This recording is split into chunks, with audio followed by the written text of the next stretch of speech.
왜 그럴까요? 주가가 오르면 막 그렇게 환호하다가도 주금만 떨어지면 세상이 무너질 것처럼 공포에 떨고 네네. 또 옆집 사람이 아파트로 돈 좀 벌었다는 소식 들리면 왜 이렇게 배가 아프고 나도 모르게 영끌까지 생각하게 되는지. 정말 흔한 경험이죠. 오늘 저희는 이 질문들의 답을요. 경제학 책이 아니라 좀 다른 곳에서 찾아보려고 합니다. 바로 진화심리학에서요. 아, 흥미롭네요. 청취자분께서 보내주신 자료인데 서은국 교수님의 행복의 기원을 투자자의 관점으로 재해석한 분석입니다. 우리 뇌 속에 아직도 살아 숨쉬는 그 사바나의 원시인이 이 21세기 자본주의 시장에서 어떤 혼란을 겪고 있는지 한번 깊게 파고들어 보겠습니다. 네, 좋습니다. 오늘 우리의 목표는 단순히 그래서 내가 그랬구나 하고 이해하는 데서 그치면 안 되겠죠. 그렇죠. 우리 안에 있는 그 비합리적인 투자 본능의 정체를 정확히 파악하고 그걸 오히려 역이용해서 경제적 자유라는 섬에 무사히 도착하는 그런 구체적인 항해수를 찾아보는 겁니다. 좋습니다. 그럼 그 원시인의 마음속으로 한번 들어가 보죠. 보통은 행복해지려고 돈을 번다고 생각하잖아요. 대부분 그렇죠. 그런데 보내주신 자료의 핵심 전제는 그 순서가 완전히 뒤집혀 있다는 거더라고요. 인간은 생존하기 위해 행복감을 느끼도록 설계된 동물이다. 이게 모든 이야기의 출발점인 거죠. 바로 그 지점입니다. 생물학적으로 행복감, 특히 이제 뇌에서 나오는 도파민은 그냥 기분 좋으라고 있는 게 아니거든요. 아, 그런 게 아니에요? 네. 우리 조상들이 생존에 유리한 행동, 예를 들어 열매를 따먹거나 사냥에 성공했을 때 뇌가 아주 잘했어, 다음에 또 해 하고 주는 일종의 보상, 사탕이었던 거죠. 잠깐만요. 그거 진짜 충격적인 관점이네요.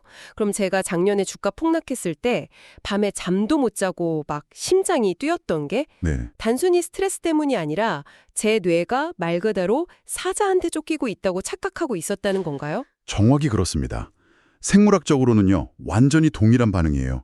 주식 계좌의 빨간색 수익률은 꿀통을 발견한 원시인의 쾌감이랑 같고, 아, 파란색 하락장은 맹수를 만난 공포와 똑같은 뇌회로를 자극합니다. 현대사회에서 돈은 곧 생존이랑 직결되니까요. 그렇군요. 그래서 뇌는 자산 손실을 단순한 숫자 감소가 아니라 생존 위협, 즉 데스스트레스로 받아들이고 비상경보로 울리는 겁니다. 패닉셀링의 근본 원인이 바로 여기 있는 거죠. 혼자 사자에게 쫓기는 것도 무서운데 원시 시대에는 무리에서 떨어져서 혼자가 되는 게 더 끔찍한 일이었겠네요. 그렇죠. 그건 곧 죽음이었으니까요. 이게 바로 자료에서 언급된 사회적 뇌의 가설이랑 연결되는 지점이군요. 맞습니다. 인간은 신체적으로 약했기 때문에 무리, 즉 사회적 관계망 안에서만 생존할 수 있었습니다. 그래서 우리 뇌가 타인의 시선, 또 집단 내 나의 위치, 서열에 극도로 민감하게 진화한 거예요. 아, 그리고 이 사회적 뇌가 유독 한국의 투자 문화에 더 강력한 영향을 미칩니다. 좁은 땅의 인구 밀도가 높으니까 필연적으로 서열 경쟁이 치열해질 수밖에 없죠. 그래서 남들이 하니까 나도 한다는 그 쏠림 현상, 포모. 그러니까 그렇게 강력한 거군요. 바로 그겁니다. 단순히 유행을 쫓는 게 아니라 그 밑바탕에는 무리에서 뒤처지면 굶어 죽는다는 그 원시적인 공포가 깔려 있다는 말씀이시네요. 그렇습니다. 네, 맞습니다. 남들은 부동산, 코인으로 자산을 막 굴리는데 나만 가만히 있다. 불안하죠. 뇌가 이걸 생존 위기로 인식하고 그냥 비상벨을 막 누르는 겁니다. 그 상대적 박탈감이 단순한 질투가 아니라 생존의 위협으로 다가온다. 네, 그런 메커니즘이죠. 그 무리에서 뒤처지면 죽는다는 원시적 공포가 구체적으로 한국 사회에서는 어떤 모습으로 나타나고 있을까요? 당장 떠오르는 게 몇 가지 있는데요. 어떤 것들이죠? 예를 들면 외모에 대한 집착이요. 한국이 인구 대비 성형수술 건수가 세계 1위라는데 이게 단순히 예뻐지려는 욕구를 넘어서는 다른 차원의 이야기 같아요. 맞습니다.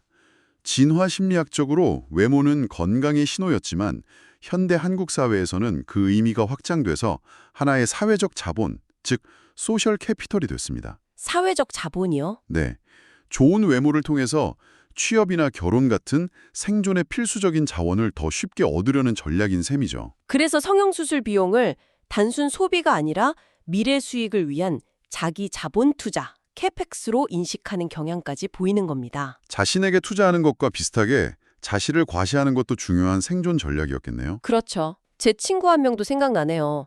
첫 월급 받자마자 몇 달치 할부로 명품 가방을 샀는데 그걸 들고 출근하는 날 표정이 정말 행복해 보였거든요. 아, 네. 그 친구한테 그 가방은 그냥 물건이 아니라 나도 이제 이 사회의 어엿한 일원이다 라는 어떤 증표 같은 거였겠죠. 아주 적절한 입니다. 이건 값비싼 신호, 코스틀리 시그널의 이론으로 설명할 수 있어요. 값비싼 신호요? 네, 수컷 공작새가 포식자에게 잡힐 위험을 무릅쓰고 크고 화려한 꼬리를 유지하는 이유가 있거든요. 왜죠? 이런 핸디캡을 감수하고도 살아남을 만큼 우월한 유전자를 가졌다. 이걸 암컷에게 과시하는 겁니다. 아, 현대 사회에서 샤넬백과 롤렉스 시계가 바로 그 공작새 꼬리 역할을 하는 거죠. 자신의 경제적 서열을 가장 빠르고 직관적으로 증명하는 수단입니다. 하지만 여기에는 치명적인 함정이 있네요. 자료에 나온 사례처럼 연봉 4천만 원 직장인이 500만 원짜리 가방을 할부로 산다는 건 네, 보여지는 부를 위해서 실제 부를 희생하는 거니까요. 미래의 경제적 자유를 현재의 과시욕이랑 맞바꾸는 셈이네요. 안타까운 현실이죠.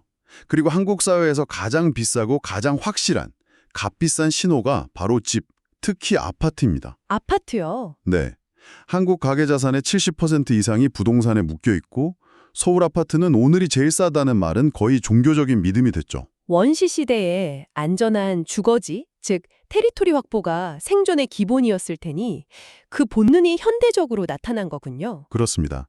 그런데 한국에서 아파트는 단순한 집을 넘어서 그 사람의 사회적 지위를 나타내는 계급장이 되어버렸어요. 아, 어느 동네 어느 브랜드 아파트에 사느냐가? 네, 그게 그 사람을 규정하죠. 그래서 영끌 현상이 나타나는 겁니다. 주거 불안이 극에 달했을 때 나타나는 투쟁 도피 반응의 일종으로 볼 수 있어요. 지금 집을 사지 않으면 내 사회적 서열이 영원히 고착될 거라는 그 공포. 그 공포가 비이성적인 행동을 유발하는 거군요. 맞습니다. 결국 외모, 명품, 아파트 전부 다 뒤처지지 않으려는 생존 본능의 발현이다. 한마디로 그렇죠. 이토록 강력한 본능이 실제 우리 주식 계좌에는 구체적으로 어떤 재앙을 불러일으키는지 그 결과를 숫자로 한번 확인해 볼 필요가 있겠습니다. 네.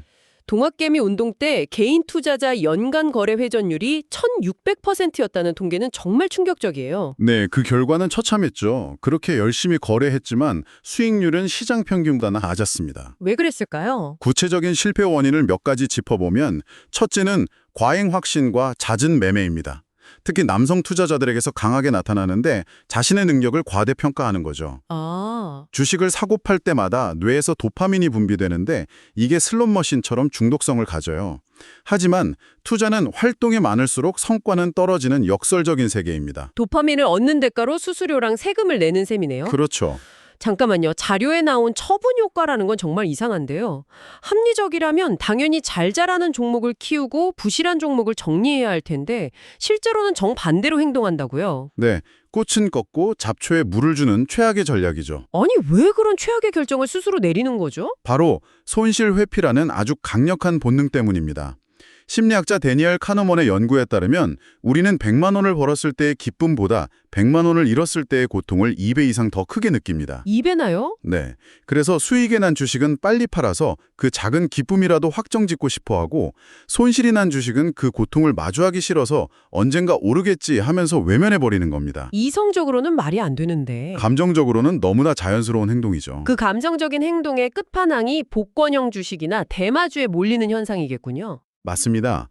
상대적 박탈감이 너무 크니까 꾸준한 축적이 아니라 인생 역전이라는 한 방을 노리는 투기적 베팅에 모든 걸 거는 거고요. 김치 프리미엄으로 대표되는 가상화폐 열풍도 마찬가지겠네요? 그게 정점에 있죠. 부동산이라는 전통적인 계층 이동사 다리가 끊겼다고 느끼는 젊은 세대에게 코인은 유일하게 남은 동화줄처럼 인식되는 겁니다. 이건 투자가 아니라? 생존을 건 도박에 가까운 심리 상태라고 볼 수 있습니다. 앞서 말한 생존 위협, 사회적 뇌, 상대적 박탈감이 모두 뒤섞여 나타나는 극단적인 현상이죠. 와, 지금까지 우리 뇌가 얼마나 투자해 부적합하게 설계됐는지 정말 절절하게 깨달았는데요. 네. 그럼 이걸 그냥 본능이니까 어쩔 수 없다고 포기해야 하나요? 이 통제불능의 원시인을 길들일 방법은 없습니까? 물론 있습니다. 포기할 필요는 없어요. 중요한 건 의지력으로 싸우려고 하면 안 된다는 겁니다. 의지력으로 안 된다고요? 네. 대신 우리 뇌의 버그를 인정하고 그것을 우회하는 시스템을 설계해야 합니다. 크게 4가지 영역에서 접근해 볼 수 있어요. 첫 번째는 마인드셋의 리모델링입니다. 마인드셋. 네, 비교 본능의 스위치를 의식적으로 꺼야 합니다. 남이 아닌 어제의 나와 경쟁하라. 이게 핵심입니다. SNS를 줄이라는 조언은 늘 나오지만 솔직히 현실적으로 쉽지 않죠. 오히려 그런 걸 안 보면 나만 세상 돌아가는 걸 모르는 것 같아서 더 불안해지기도 하거든요. 아주 좋은 지적입니다. 이 비교 본능을 끄는 게 아니라 오히려 역이용할 방법은 없을까요? 있습니다. 무작정 끊는 것보다 채널을 바꾸는 게 효과적일 수 있어요. 채널을 바꾼다. 네, 타인의 화려한 소비를 보여주는 계정 대신에 절약과 투자를 기록하는 짠테크나 파이어족 관련 커뮤니티에 접속하는 거죠. 비교 대상을 바꾸는 겁니다. 아, 저 사람은 저런 명품을 샀네가 아니라 이 사람은 이렇게 아껴서 이만큼 모았네로요. 바로 그거죠. 그리고 나만의 부자 기준, 예를 들어 월 300만 원의 패시브 인컴처럼 구체적인 목표를 세우는 게 중요합니다. 남의 기준이 아닌 내 기준이 생기면 덜 흔들리게 되죠. 의지력은 정말 믿을 게 못 되죠. 새해 결심이 3일을 못 가는 것처럼요. 결국 시스템을 만들어서 본능을 이겨야 한다는 말씀이시군요. 그렇습니다. 의지가 아닌 시스템, 즉 커밋먼트 디바이스를 구축해야 합니다. 이게 투자 원칙의 영역인데요. 네. 가장 중요한 건 자산 배분입니다. 주식, 채권, 금처럼 서로 다르게 움직이는 자산에 돈을 나누는 거죠. 이게 공포에 질려서 모든 걸 팔아치우는 투매를 막아주는 유일한 안전벨트입니다. 안전벨트. 그리고 자동화된 적립식 투자를 설정하는 겁니다. 월급날 내가 감정을 개입시킬 틈도 없이 기계적으로 인덱스 펀드나 ETF를 사도록 만드는 거죠. 충동적인 매매를 막기 위한 24시간 룰도 흥미롭네요. 사고 싶은 종목이 생기면 무조건 하루는 기다렸다가 결정하는 습관. 네, 일종의 냉각기 같은 거죠.